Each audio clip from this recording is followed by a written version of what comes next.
Once upon a time, in ancient China, during the tumultuous era of the Three Kingdoms, two great military minds vied for supremacy within the same army. Zhou Yu, a renowned commander, harbored a burning jealousy toward Zhuge Liang, a young strategist praised for his wisdom and ingenuity, seeking an opportunity to test, if not humiliate, Zhuge Liang. Zhou Yu devised an impossible challenge. One misty morning, Zhou Yu summoned Zhuge Liang to his war tent. After pouring tea and engaging in idle conversation, Zhou Yu began. Our forces will soon face Cao Cao's army on the river. What weapon do you believe would be most effective for such a battle? Zhuge Liang, sensing the trap, paused. With a thoughtful nod, he answered, bows and arrows would be crucial for a battle on water. Zhou Yu's lips curved into a slight smile. Oh, you read my mind exactly. I couldn't agree more. But we're short of arrows. Leaning in, he continued, I want you to prepare 100,000 arrows for our army. We need them ready for battle as soon as possible. Zhuge Liang, appearing unfazed, calmly took a sip of tea. Of course,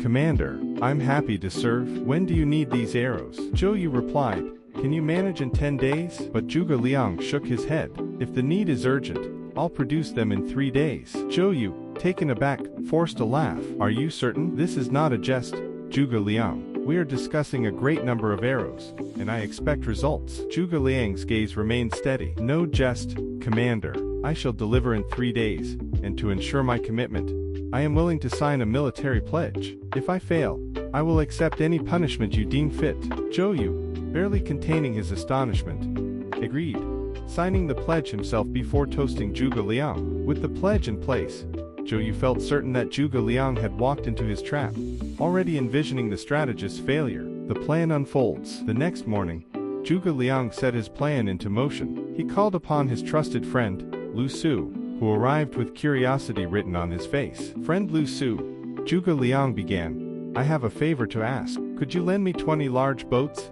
each with 30 soldiers? Also, I'll need the sides of each boat lined with straw-stuffed shields. Lu Su's eyebrows shot up in confusion. What do you plan to do with all this, Zhuge Liang? You're supposed to be making arrows, not borrowing boats. Zhuge Liang merely smiled, his eyes gleaming with mischief.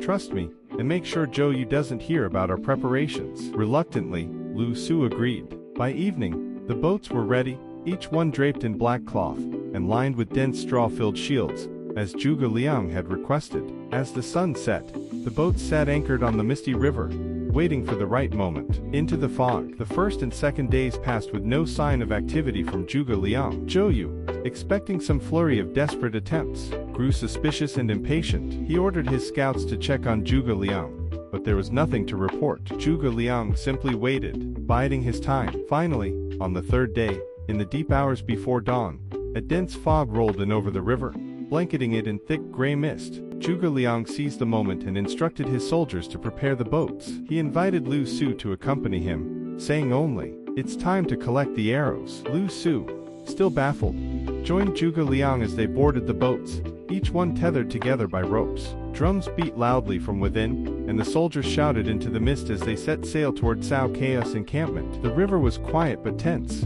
The fog was so thick that Lu Su could barely see his own hands, let alone the enemy camp they were approaching. If Cao Cao's soldiers see us, won't they attack? Lu Su whispered, his voice thick with worry. Zhuge Liang chuckled softly. That's exactly what I'm hoping for. A rain of arrows. As the boats neared Cao Cao's camp, Zhuge Liang gave a signal. His soldiers, hidden within the boats, began to beat the drums furiously and shout as though preparing for an ambush. The sound reverberated across the misty river, reaching Cao Cao's camp and spreading panic. Cao Cao, startled by the commotion, believed the enemy was launching a surprise attack, but the fog was so dense that his soldiers could not see a single thing on the water. Fearing a trap, he ordered his archers to fire blindly into the fog, directing his men to unleash volley after volley of arrows at the approaching sounds. The air was soon filled with the whistling of arrows as they sliced through the fog. The arrows embedded themselves deeply into the straw shields lining Zhuge Liang's boats, covering them in an abundance of weaponry.